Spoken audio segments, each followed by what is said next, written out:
Broadcasting stations.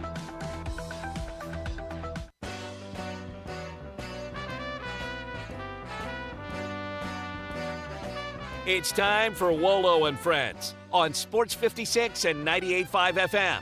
Presented by Homer Skelton Hyundai. Here is your host, the voice of the Tigers, Dave Woloshin. Game 2 tonight. Oh, yeah. What adjustments are going to be made? Looking forward to seeing all of that. 7:30 tip-off, late night at FedEx Forum. Must win. We talk about that in a second. I want to tip my cap to a high school football coach that I think is a dynamic guy. Was honored last night at the National Football Foundation and College Hall of Fame. First off, it started pretty quick. Harold Grader and John Barziza read portions of a proclamation that were made because you know that this is a big deal, and we had Archie Manning on about it when this was first announced, but that Billy Spook Murphy was named to the College Football Hall of Fame. That ceremony won't be until December, but all the pub has come forth, and so there was a nice presentation to Mike Murphy, his son, and his daughter, Libby Murphy Ladyman. And then Dick Cockrell, a former player, got up and he's a very, very fine public speaker. And he had talked about what it was like to be a football player under Billy Murphy, how he made them all better players and better men. And then there were a bunch of student athletes, 11 high school guys. And from Rhodes College, Rich Duncan, their new coach, presented it to Connor Mitchell. And then Quindell Johnson received the award for the college player from Memphis, and that was presented by Ryan Silverfield, and Quindell Johnson was the winner there. And Quindell Johnson, man, he has really done quite a bit in the community, and that was part of this. So if you have to be nominated for this by your high school or your college coach, and it's to 11 high schools, basically, and it is throughout the community, and then each university, Memphis and Rhodes, they're the only ones that play football, then their coaches will offer up a candidate by what they've accomplished with grades, with community service, and with participation in football. So this is three-pronged, and the winners were terrific. And then there was a really nice presentation to a guy who did not know this was coming. So they have what they call the Rex Award, and that goes to the high school coach of the year. And pretty much the same sort of thing, builder of men, contributions to the community, that sort of thing. And that went to, and it was presented by Rodney Salisbury, and it went to, and he didn't know this was happening, although he knew something was up, because everybody in his family was coming, but it went to Brian Stewart, who is the coach at Briarcrest. And Brian Stewart, I've talked with him a couple of times, and he's a very engaging fella. You could understand how he would be a motivational guy for any young high school kid. And his record at Briarcrest has been terrific, and he's literally, made them competitive with all the other Christian Brothers and the MUSs, the traditional powers, and for that matter, Whitehaven, in the community. Brian Stewart came up and gave an impromptu speech, right? Because he knew something was up, but he didn't know this was the deal. So he had to, off the cuff, come up with a speech, and it was outstanding about what the game means to him, about what the kids, the young men, mean to him, and a little bit about the organization. And I do tip my cap to John Barziza. He keeps this thing going. Without him, I don't know if there would be a chapter of the National Football Foundation and College Hall of Fame, but he keeps it going. Congratulations to him. It was a great night last night at the Great Hall. This used to be on Rhodes College. It was at the Great Hall. That's a nice space right there by the GPAC in that area of Germantown. But a really wonderful night, and congratulations to all the 11 high school athletes and a young man that got up, and he spoke. He was very nervous. But he spoke on behalf of all the student athletes, and he was another kid from Briarcrest, Wesley Davis, who's going to Mississippi State.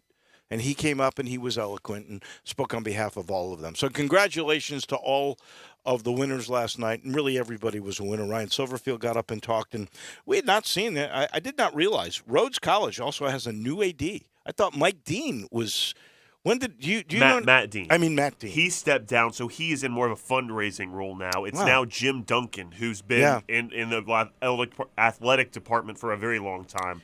His son is on the basketball staff. I see. And Jim Duncan, by the way, is not to be confused with the Jim Duncan who ran the Botanic Gardens beautifully for so many years. So we got a lot of contributing Jim Duncans, but a whole new regime at Rhodes then. New football coach, new AD, and the new coach did a great job as he was talking about. He's good. Connor Mitchell, but Rich Duncan, a very nice fella, it seems, that's for sure. So Rhodes has a whole new front there, and I'm sure Mike Clary, who has always been like the face, is smiling with these new representatives. In the meantime, tonight, it's must win.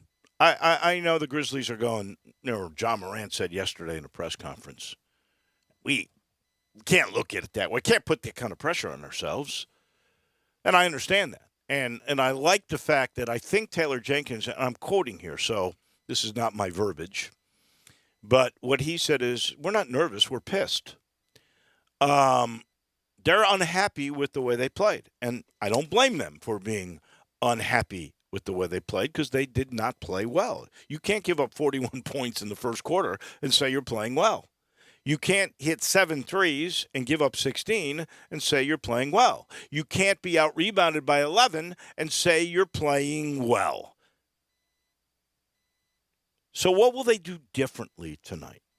They're 6.5-point favorites in this game. I believe they were 8.5-point favorites in the first game. I saw it up to 7.5 this morning. Wow. I don't quite understand that line, but I do know Vegas is usually pretty right. It makes me kind of honestly a little bit optimistic for the Grizzlies, which we really should be, truthfully, because of how good they've been at home this year and just how good they've been all season. We know that the matchup is not great. We talked about that ad nauseum, it seems like, at this point. However, it's hard for me to believe that the Grizzlies will drop 2 at home. And you got to think, like, for instance, the Mavericks didn't even drop 2 at home last night without Luka Doncic. They were close. They were close, but they also didn't have their best player. It took Jalen Brunson 41 points. He was amazing. Unbelievable. What do you have? He had 8 rebounds. Here's the point guard with 8 rebounds, 5 assists. Smallest guy on the floor. Yeah. Hey, you realize he's a second-round pick? But he was the heart and soul of 2 national championships National Player at of the Year. Villanova. But a second-round pick, and by the way, you don't think last night helped him because he's a free agent when this season is over? Wow. Unbelievable. But he was the reason. Well, they also hit 22 threes in that game. Kleba. I mean, 22 threes, and he hit, what was he, 10 of 12? Kleba? Kleba was 8 of 11 from 3. 8 of 11? From 3, yeah. He was great last night. And he was playing center against Gobert, getting some big rebounds. But I bring that up to say, even without Luka, the Mavericks still were able to win that game and not drop 2 at home. I just got a feeling the Grizzlies at full strength, I think they win the game and maybe cover the 7. Well, they're going to need to win the game. I don't even care about the line. Yeah, you just want to win. I do not. You cannot lose your first 2 games at home and expect to beat a team that you split with in the regular season. A team that is as young as you, that is emerging as a team as talented, maybe the top 2, even better than your top 2, which is a frightening thing to say because we all think a lot of Ja and Triple J. Let's get into that in a second. So what adjustments does Taylor Jenkins have to make tonight? Let's start with the rebounding paint position, the post position, that you have to be better with rebounding. You can't get out rebounded by 11. I think that's pretty evident. So here's your question. Steven Adams, I don't think you're taking him out of the starting lineup. I think that would hurt chemistry.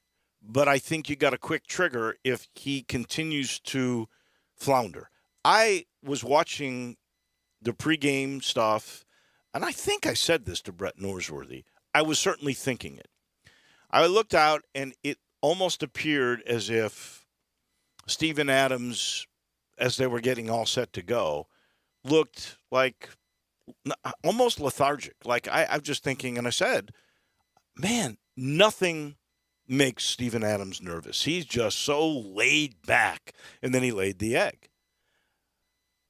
I don't know if there's something wrong with him or if this matchup is just too athletic for him and he can't make those switches. Whatever it is, you've got to have a quick trigger.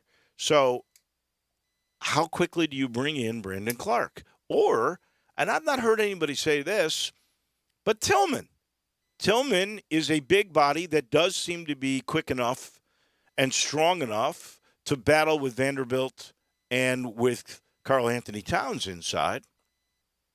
Why wouldn't you consider playing him?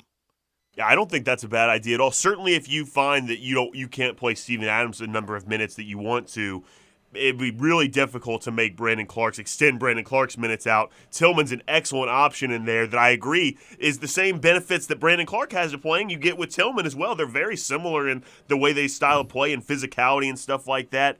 Yeah, I would like to see Brandon Clark on the floor more this game with Jaren because Jaren was in so much foul trouble. We didn't get to see that match them together, and that makes it a little bit tougher for Minnesota to match up. That's my third adjustment. We get to that. Let's get to the second adjustment here first, and then you weigh in on what you would do, and we may cover them all here. Perimeter defense. Like I said, you can't give up 16 threes at almost a 40% clip. I think you have to take away that three in particular to Anthony Edwards. I know he's a great driver, but dare him to drive. You got enough rim protectors in there, and he has now proven that he can shoot the three. I didn't mind that philosophy, taking away the drive, let him shoot the three when the guy couldn't hit the three. But he can hit the three. We've seen that as the season wound down, and he killed the Grizzlies in the last game. I'd also consider the switch. I know this is a big plus for D'Angelo Russell, but I think you've got to stop Edwards. He's become their go-to guy more than Karl Anthony Towns. I would consider putting Dylan Brooks on Edwards. And then take your chances with somebody else on Russell. If it doesn't work, you can always switch back. But you've got to take away Edwards in this game. And you've got to be better on the perimeter. Let's get to Triple J. The first thing is he's got to be on the floor. He can't pick up two silly offensive fouls. You are too valuable to be picking up offensive fouls. It'd be helpful if you could hit a three. Okay, what was he, 0 for 5? Yes, not good. Here's my thing with him. I want to see him more active interior-wise. He's not a great three-point shooter. Every once in a while he gets streaky. Great. If you've got a lead, cool. But if you're in a nip-and-tuck game, the guy can go to the hole. He can draw fouls. He can shoot free throws. Put a little pressure on them on the inside. Draw up some plays or some pick and rolls with Ja for Triple J in the paint. Make them foul him. Make them work inside. He's really good at missing and finishing with offensive rebounds, too. I don't understand just keeping him on the perimeter. Five too many. Five's too many. Draw up some plays on the inside. And then you do have to hit some threes. You got to have more than 7. I don't know if that's more plays for Bane outside. I don't know if Ja's got to be a little bit better out there. If the Anthony Melton, who I've heard as well, he's proven he's only good in the regular season. That's hogwash. I don't buy that. The guy can play. He's got to hit a couple of threes. I don't know because I heard the question from Eli to Zach this morning about Konchar coming in the game because Konchar was good in one of the 4 games. I think he had double-digit points and rebounds in one of the games. Look, if you're struggling from the outside and nobody's hitting, what have you got to lose by trying that? But, I think you're exactly right. But those are the adjustments that I would see. I mean, I think you've got to try to figure out a way to more time for Clark or insert Tillman, draw up some plays for Jaren inside, and maybe the biggest one is defend the perimeter a lot better, but maybe start to put Dylan Brooks on Anthony Edwards. Those are the first three things that come to my mind. How would you do this? I like where your head's at with a lot of those things you were saying too. I think more generically is where I'll go with this. Is I think, like you were saying, bringing John Contran, bringing Jitty in, or even bringing Tillman in, find a way to muck up the game a little bit, mess it up, because I know we say it a lot, but I think it's absolutely true here, is even though we think the Grizzlies certainly had a better season than the Timberwolves, and I believe at least they're a better team than the Timberwolves, this is not a good matchup for them. The Timberwolves match up really well with them, and when you're kind of struggling to find ways to match that or get back, maybe it's a good idea to just muck up the game. You can do that on defense with Tillman and Contra and stuff like that. And then offensively, they got to find a way to get out and transition more. That's one of their best ways to score, and they were, like you were saying, Jaren on the perimeter, that's a function of their breakdown offense, and you're not being able to run those actions that you like to run. It's hard to get transition offense when you can't rebound the ball. You can't rebound. You got to rebound. And when they make 11 threes and shoot 50% from the game or whatever, you're absolutely right. But those are the two ways I would do it. I really would like to see them muck up the game a little bit and just play a little bit of an ugly basketball game. I think it benefits them quite a bit. I think we're both in agreement, though. I think the Grizzlies are going to respond tonight. Yeah. I think they're going to win tonight. I don't care about the line. I think that line is crazy. I really do. It's a lot of points. I don't see how – first of all, they were 8.5-point favorites to begin with in the first game. I don't see how it's 6.5 now. Those people in Vegas are much better at this than I am, but that seems like a ridiculous line. And I will tell you, I think the game is going to be nip and tuck, and I think the Grizzlies are going to pull it out because they have to. You cannot go down love 2. If you do go down love 2, I don't think there's a way back.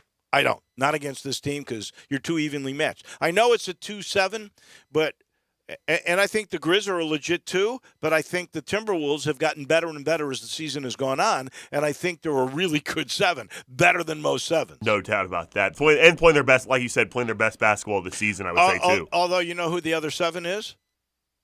It's Brooklyn. Brooklyn, yeah. Brooklyn. Both 7s are pretty darn good teams. Yeah, no kidding. Yeah. Also last night, Philly. Philly up 2-0 now on Toronto. Embiid was way too much for them. And at the end of the game, Embiid, who says he really has a lot of respect for Toronto coach Nick Nurse, they were talking at the end of the game, and Embiid said, I basically told him to quit complaining. He didn't use that word. He used the B word. Quit complaining about the officiating. Now, Nick Nurse said, keep following me because I'm going to make all the free throws. That must have been the second thing he said. But the guy was 12 of 14 from the free throw line last night. He had 31 points and 11 rebounds. They don't have an answer. Now, both those wins are at home, and I always say you don't lose a series till you lose a home game. Okay, and Memphis has already lost that home game. They were the only favorite to lose in the first game of any of the series. So that is tough. And I'm not saying Toronto's done, but I'm kind of saying Toronto's done. I don't know if the same can be said for Denver.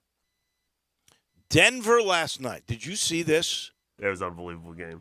Well, first of all, they had a 12-point lead, and then the next thing you know, they were down 100, it seemed 16.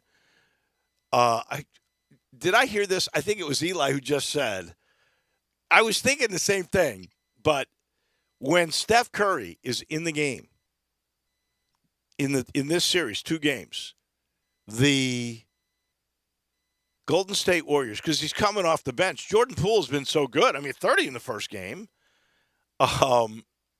They are plus 59 with Steph Curry in the game. Steph Curry is the greatest bench player to ever play the game at this rate right now. Yeah. It's unbelievable. Well, you know what he did? He had 34 points in 23 minutes last night, and he was hitting all kinds of shots. I mean, outside, inside, driving, finger rolling, you name it, he did it.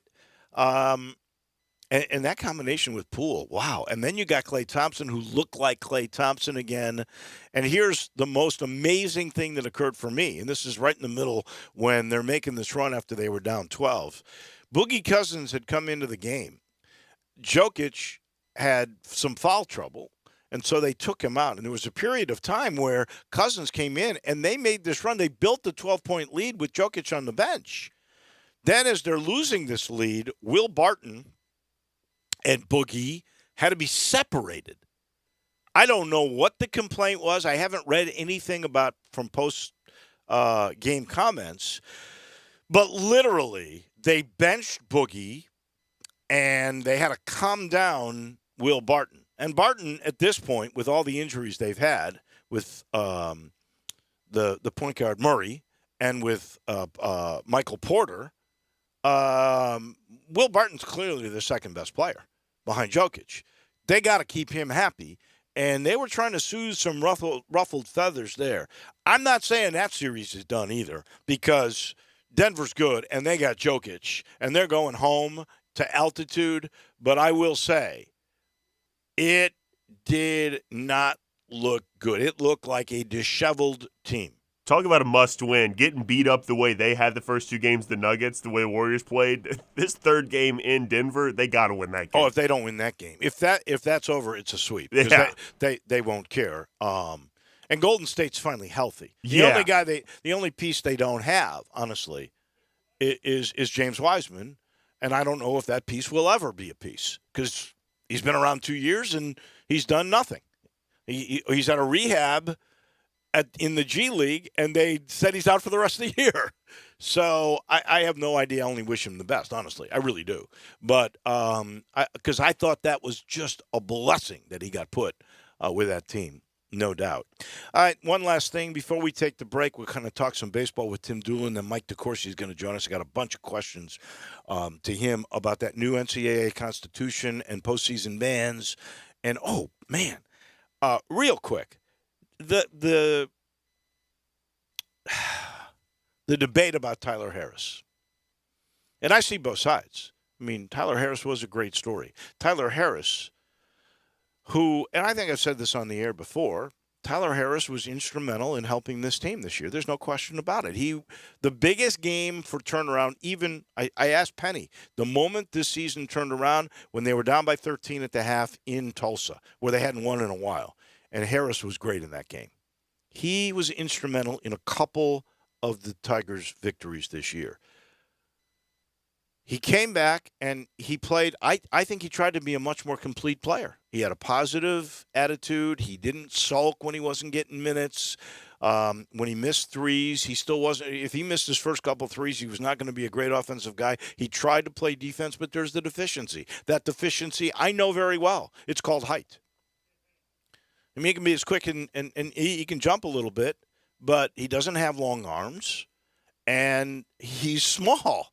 So he's a liability on defense. And, you know, even he said that. I mean, and Penny is trying to bring in what he thinks will be the best options for him. And if you're getting Kendrick Davis, there's a 6-foot guard. You've already got another guard that's barely 6 feet tall in Alo. And I'm pretty sure he's coming back. I don't know that 100%. And maybe some of that will be involved in who else is coming from the transfer portal. But the liability of Davis and Harris in the backcourt would be a nightmare against taller guards. So I think that's the main reason. Here's the biggest puzzle of all. It's not all the schools that Bates can go to. There was a list. There's like 8 or 10 schools, including the G League and the Breakers of the Australians New Zealand League. But he can go anywhere.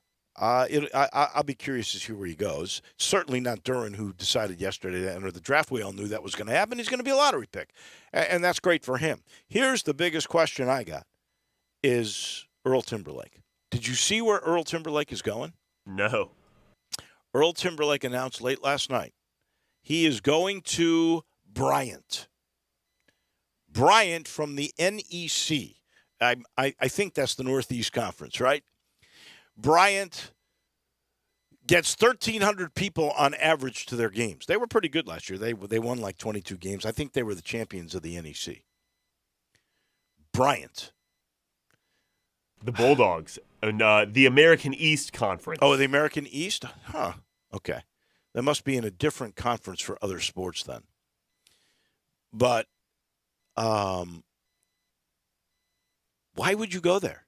And first of all, be a star? He's from the Washington, D.C. area. So if you're going hardship, you're going to say, well, I got to be close to this relative. And unless he's got a relative in Rhode Island. That's not that close to Washington, D.C. So I don't understand it. And he's not a grad student, and he already transferred from Miami. So is he going to sit out a year and be 23 years old and playing at Bryant? Is that your best way to the NBA? Maybe he's got some family up there. I don't know. I totally do not understand that. We're sitting in the Family Leisure Studios. You know, everybody loves the outdoor living spaces now, and they've got new patio furniture. They've got hot tubs ready for delivery, play gyms, trampolines with that mesh now that makes it safe. Grills and those outdoor kitchens, they are amazing. All you got to do is get there. Head on down. Just get to I-40 and Wooden Road. You'll be amazed at all the deals at Family Leisure. Tim Doolin on baseball. That comes your way in just a minute. Let former Memphis Tiger Gabe Kuhn and Brett Norsworthy take you home every afternoon with Sports Time on Sports 56. Weekdays from 3 to 6 here on Sports 56 and 98.5 FM.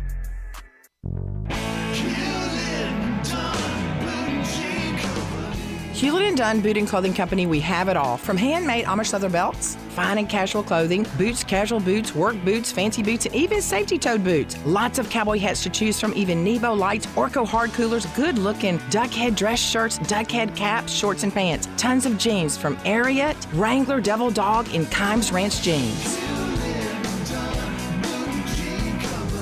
At Hewlett & Dunn, we have a great selection of Old South t-shirts and caps, fine clothing from dress to casual to Sunday best. Enjoy choosing from UFO's orthopedic-approved shoes. Hewlett & Dunn Boot and Clothing Company. Boots of every size, every color, every skin. Great quality Western, work, and safety toe boots. Hewlett & Dunn Boots and Clothing Company. 111 North Center Street, Collierville. Hewlett & Dunn. Hewlett & Dunn, serving you and your family since 1961.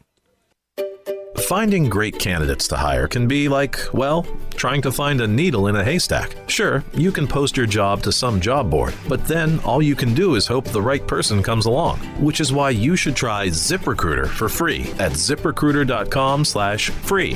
ZipRecruiter doesn't depend on candidates finding you. Its powerful technology identifies people with the right experience and actively invites them to apply to your job. You get qualified candidates fast. So while other companies might deliver a lot of hay, ZipRecruiter finds you what you're looking for. The needle in the haystack. 4 out of 5 employers who post a job on ZipRecruiter get a quality candidate through the site within the first day. ZipRecruiter, the smartest way to hire. And right now, you can try ZipRecruiter for free. That's right, free. Just go to this exclusive web address, ZipRecruiter.com/free. That's ZipRecruiter.com/free. ZipRecruiter.com/free. People always ask me, what does being a dealer for the people really mean? Does it mean the best value or the best service or the best selection? This is Colin Johnston from DeSoto Auto Sales. For the people is a simple idea. We believe everyone deserves to drive a nicer, newer car. This belief drives the entire team at DeSoto Auto Sales to care more, to try harder, and to work smarter. We're dedicated to helping you find the perfect car for your life and budget. Many people come to DeSoto Auto Sales for help. Maybe they're making payments on a car that's no longer right for them. Or maybe they owe more on their car than it's worth. Or maybe they've had credit problems in the past. Or maybe they're just nervous and want to make sure they're taken care of. No problem is too big for us. We may not be able to help everybody, but I guarantee we will try our best to help you. I'm Colin, and I'm a dealer for the people. Come see us at DeSoto Auto Sales at 5704 Goodman Road in Olive Branch. Give us a call at 662-890-7184 or pick out your nicer, newer car at DeSotoAutoSales.com. Now back to Wolo and Friends on Sports 56 and 98.5 FM, presented by Homer Skelton Hyundai. Here once again is the voice of the Tigers, Dave Woloshin. Our title sponsor is Homer Skelton Hyundai in Olive Branch. That's the corner of Craft Road, first exit in Mississippi, and Highway 78. You know, that's Lamar in Memphis. You go there. Turn left, see Chris True, and he's got this pledge to you. If you're looking for a new car, they've got more and more coming in every day. If you order a new car, you will never pay more than sticker price. Some dealerships are taking advantage of the old law of supply and demand. They never do that at Homer. They take care of you at Homer Skelton Hyundai. I love our texters. You ask and you'll know. So we got a texter on the AutoZone text line at 901-360-8255 who tells us that Earl Timberlake's high school coach is an assistant now at Bryant. But that doesn't tell us how he's going to be able to play next year. That's for sure. Oh, and we do find out that Bryant is in the Northeast That's Conference. right. And they were champions of the NEC last year. Tim Doolin on Baseball is brought to you by Conway. Conway Services, heating, cooling, plumbing, electric, home of the Comfort Club, home of serving you, and that Super Saver tune-up, 16 points, where they basically get you in harmony on the inside with those 16 points. Then they go outside and they clean up everything in those outside units, the dirt, the grime, the leaves. If you've got two systems, they do both. I mean, they really take care of you. And here's why it's critical to get two tune-ups every year. One, if you're in efficient mode, you'll save money on your MLGW bill. And then two, your system's going to last longer. All you got to do is make the call. 384-3511. Conway Services, heating, cooling, plumbing, electric, and the great tune-ups. Tim Doolin joins us now, as he always does in this time slot, to talk a little bit of baseball. Pretty good pairing. There's only about 5 teams that are off to bad starts out of the 30. But I want to start with this. What do you think of, and I should have cleared this with you on the front end, Roki Sasaki, another Japanese stalwart, and who's going to get this guy eventually? Good morning, Tim Doolin. Good morning. I don't know. It's going to be interesting. This guy is really, obviously dominating the league that he's in currently, and there'll be some adjustments he'll have to make, but there's no question he's a dynamic guy. They were talking about it on MLB Now the other day, and the fact that he has, much like several of the guys that have come over from Japan, pitchers, they've got 5, 6, 7 pitches that they can command at any given time, which makes it awful difficult for big league hitters at any level. 13 strikeouts in a row, 19 in a game where he pitches a perfect game. Then he goes 8 perfect the next time out. What was that, 50-something up and 50-something down in a row with 30 strikeouts? I mean, that's the kind of stuff. I don't care if you're in Little League. That's amazing. No, I was thinking the same thing. It really doesn't matter what level you're at to be able to dominate like that. It's almost like video game stuff, Yeah. And so it'll be interesting to see who. I'm sure there'll be a handful of teams that are going to be in line to pay this guy a lot of money. Tim is like when Ichiro came over, he was the first one that solved the question. Yes, Japanese players can play in the MLB, no doubt. And then we've had other guys who've come, and Ono showed us last year how dominant a guy can be. The kid that's now with Chicago, the Cubs, he spent a bunch of years, I think, in the Japanese leagues, Suzuki, before he became a Cub. How old is this guy Sasaki? I'm not sure how old he is, Wolo. I'll have to look into that, but I think the one thing that you see when Japanese players come over here is one of my roommates with the Orioles managed in the major leagues in Japan, played and then managed for several years. The culture there obviously is different. The work ethic is off the charts, and it's such a regimented work ethic that they keep these guys on. I think that they're probably ahead of the curve as far as players almost to a fault, taking it so serious that the good thing is age is not as big of a factor, I think, when those guys come over here because they're in such great shape. I agree 100%. I was just talking with my trainer, Tommy Gerber, about this the other day. When I did my stint in Dallas in 1985, I got to meet Tom House. He was the I think he was the pitching coach, guru, but he was also a physical fitness guru. He could have been your strength coach as well as your pitching coach. For sure. So he had been in the Japanese leagues, and he used to do this test, and I actually tried it. He did it to me, where he took a pencil vertically, put it between your shoulder blades, told you without moving your shoulders to hold the pencil. Well, it's impossible, except if you're a Japanese guy or a guy that's been physically trained by Tom House, because they have these isometric exercises that are different than anything I've ever seen. And, Ishiru used to do the same kind of regimen. He brought his own stuff to do that. And they age so slowly because of it. It's all strength and flexibility combined, and it keeps you playing into your 40s. Well, I mean, Ichiro's a great example. I mean, here's a guy that played forever and really could have continued to play. He was in such great shape, and they've shown some video footage of him in exhibitions where he's actually pitching and dominating on the mound. Still, he's not playing every day, but I mean, he's done it. So yeah, there's no question that they are so disciplined in their work ethic and staying in shape with not only strength but with flexibility. How does it work when a guy like the Cubs getting Suzuki now, or even Shohei Ohtani last year with the Angels, or 2 years ago with the Angels? How do they get out of their Japanese deals to get to the United States? Well, the major league team has to pay a huge amount of money to the team that owns him in Japan. Are you telling me the Ricketts paid money? And they have to put money in with no guarantee of getting the player. So there's a bidding war.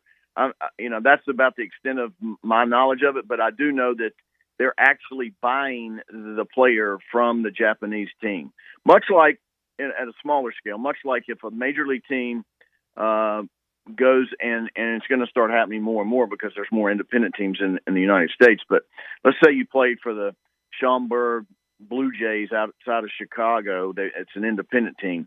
If an affiliated major league team wants that player, they have to pay a small fee, but they have to pay to purchase that player to bring him into their minor league system.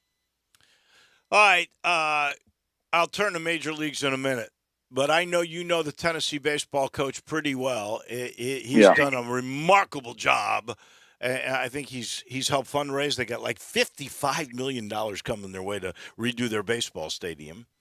And he's got this team playing unbelievably well. And I mean, they're amazing. And yet he lost his mind, bumped an umpire, and got suspended for 4 games. What the heck happened there?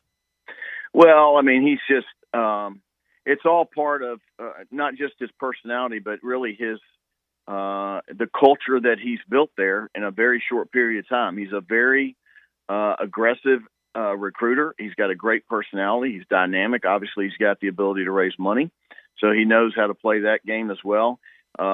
He's done it relatively fast in the sense that much like a lot of college programs do, it's called stockpiling. They go out and oversign a tremendous number of players, and then kind of gets them in the fall, sees which players start separating themselves, and the ones that don't stick end up transferring or getting in the portal, as we see that happening a lot right now in multiple sports. But he's a high energy guy. And he's basically done everything that he said he was going to do, and they did a great job of hiring him. He just got a little bit or a lot animated this past weekend and bumped an umpire, which obviously you can't do. And it was almost a situation, if you saw the video, where it wasn't in the heat of the moment where he accidentally, got nose to nose with him. It's like he took 5 or 6 steps in an aggressive fashion to intentionally bump the umpire. So I'm sure he regrets that he did it, because he loves coaching, and it's going to drive him crazy not being on the field for the next 4 games. But this team that he's put together with Frank Anderson, the pitching coach, who's phenomenal, probably one of the best in the business, and has been a head coach at various teams. They're the total package. I mean, they pitch it really well, starting pitching. They've got a closer that throws 100 miles an hour. They've got team speed. They've got guys that can hit for average. They got guys that can hit the ball a long way with home runs. So they're definitely right now a team that has totally separated themselves and probably arguably the toughest league in all of college baseball, the SEC. All right, give me your favorite storyline here to the start of the baseball season. Maybe the Mets' dominance in the NL East that they don't look so good, or maybe the West is so good with the exception of the Diamondbacks. Everybody's got 7 or 8 wins. Yeah, the West is no question good. I mean, we expect the Dodgers and the Giants, but like you said, the rest of the West, other than one club, is doing really, really well. I think probably this biggest storyline for me is the Mets, and I'm so glad to see Buck Showalter and hopefully more of the traditional baseball managers are going to be able to get back into the game with some form of balance that I think owners and clubs are seeing, that we've got to balance out all the analytics and the sabermetrics with good wisdom in the dugout.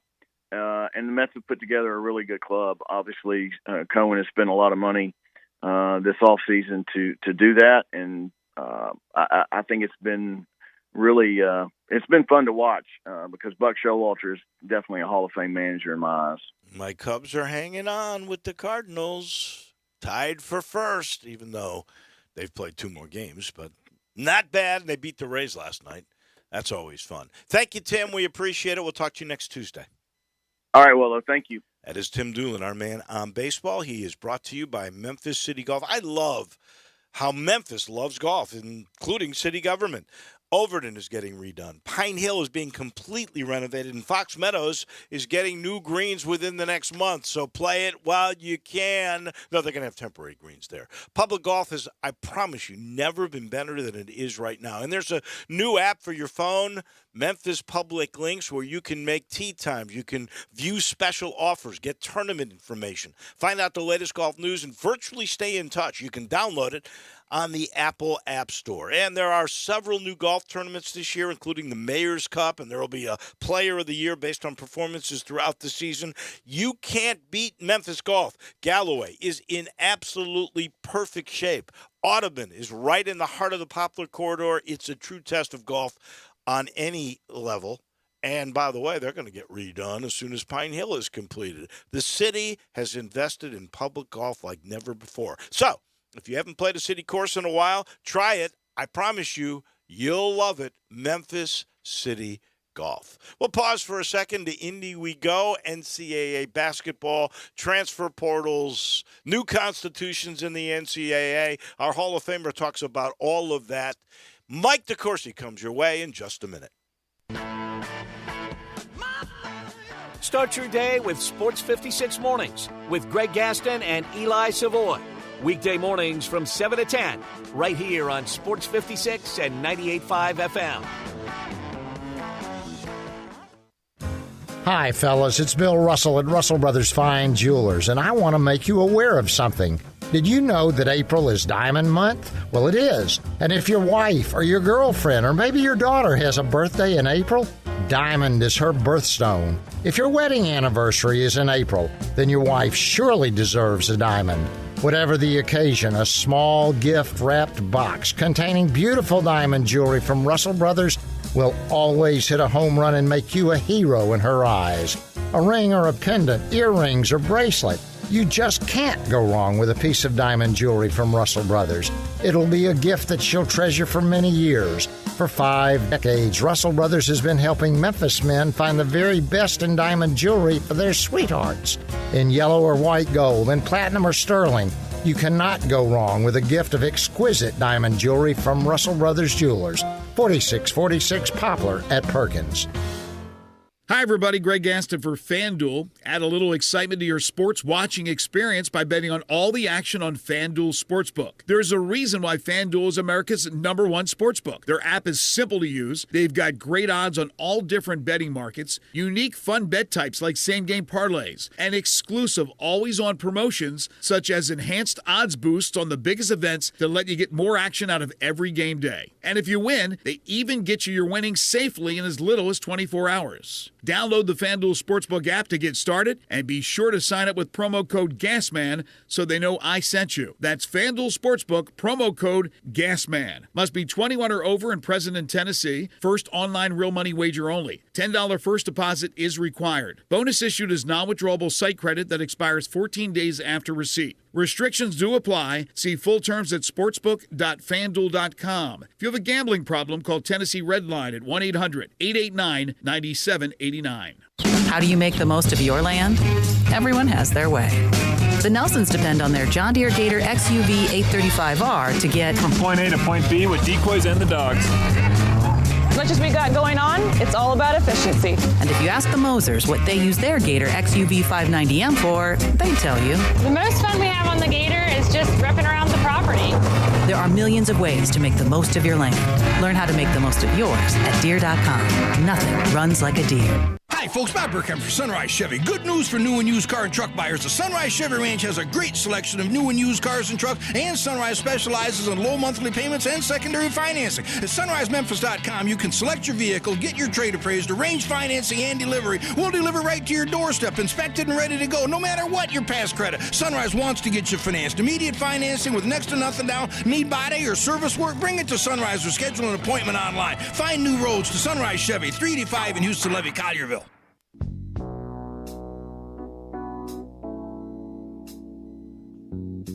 Now, back to Wolo and Friends on Sports 56 and 98.5 FM, presented by Homer Skelton Hyundai. Here once again is the voice of the Tigers, Dave Woloshin. Always a pleasure to talk with our Hall of Famer. From the Sporting News, Mike DeCourcy joins us. Every week in this time slot, there's been much made about Tyler Harris entering the transfer portal and speaking from the heart, saying that that decision wasn't his. And I want to start with the transfer portal. We've made a whole bunch of news with that over the last 3 or 4 years, but it's bigger than it has ever been. There's a huge percentage of players that enter it every year, Mike. My question for you, if you know the answer to this, how many of those transfer portal players do you think are there because they wanted to leave their situation? How many now do you think are there because without kicking a player off a team, a coach can now say, no one's going to know differently, enter the transfer portal? Well, honestly, Dave, that's been going on forever. And it's really a function. It's a factor of whether or not it's done with honesty and understanding and aid in the sense of, look, you're not good enough to play here, and we really like you. And if you want to stay, we'll keep the door here. You know, you can stay, but if you want to play, you can go elsewhere. That's the ideal of that. But in a lot of cases, it's, look, you're not good enough to play here. Your scholarship's not renewed. Good luck. And that has happened for decades. And so it's not much different now, except that now that athlete at least isn't punished to the degree of I get to go and I get to play immediately instead of I have to go and sit out even though my coach told me to get the heck out.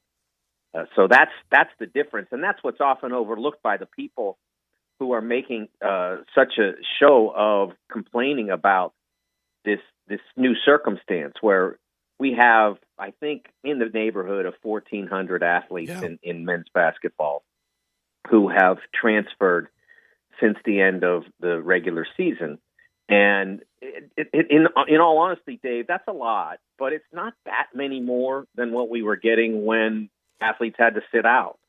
In years past, it was getting into the 800, 900 range before immediate eligibility became a thing a year ago. So it's more, obviously it's a lot more, but it's not really transformational. I mean, we were already seeing a ton of kids transfer. I guess some of it is surprising because you said immediate eligibility. And so we know you get one free transfer. We know, I guess, that you really get another one if you graduate and you've got years of eligibility left. Sometimes you got 2 years of eligibility left, sometimes 3 with the COVID year in this crazy circumstance.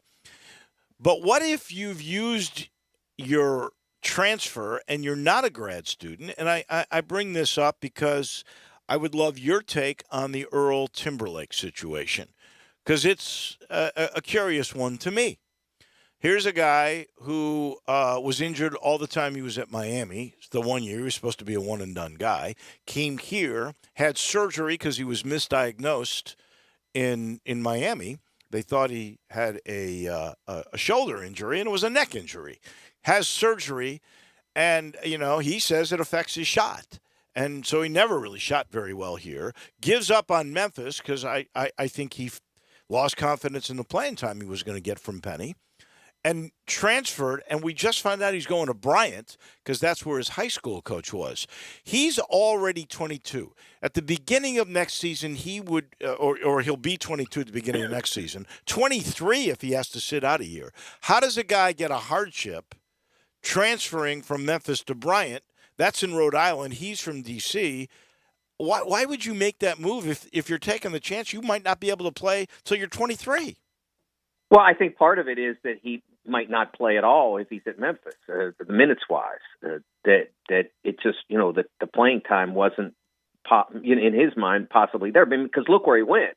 I mean, he's going to somewhere where Bryant's a very, very good low major school, but you're talking about a significant step down in terms of competition level, both on your team for minutes and what you're going to play against on a regular basis. So this is an opportunity to just get on the floor for him. And I don't know what his eligibility situation will be. It may be affected by the injury so that he can get a waiver because of that. And that may be what they're thinking. But I think when you see where he wound up, that this is a serious attempt just to get on somebody's floor somewhere and get a decent run of minutes. I wish him the best. Penny tried him in a number of different situations. I know he wanted to be a guard or a point guard or a shooting guard, but as it became later on, he became like a small ball four. That was the only effective way he was. A lot of that was he could not shoot, and part of that was, I think, range of motion from that neck surgery. We'll wait and see. I only hope the best for him. I really do. Another big story, obviously, for Memphis is postseason bans because of the allegations that have come out in the NOA from the IARP. That's notice of allegations from the Independent Review Board, that new legislative group. Do you think that in the new Constitution, the wording, it seems to me, that came out that will be in effect August 1st is that teams are they're going to try to go away from postseason bans, which would be a big, great sign for the University of Memphis. Give me your take on what you think happens starting August 1st with NCAA legislation. Yeah, the wording is really interesting because they've talked. They talked in that document about trying to get away from punishing those who were not involved. Basically, that's my understanding of it. I think that's yours as well, and that really does change everything. And it's something that when you do that, what does that bring into play?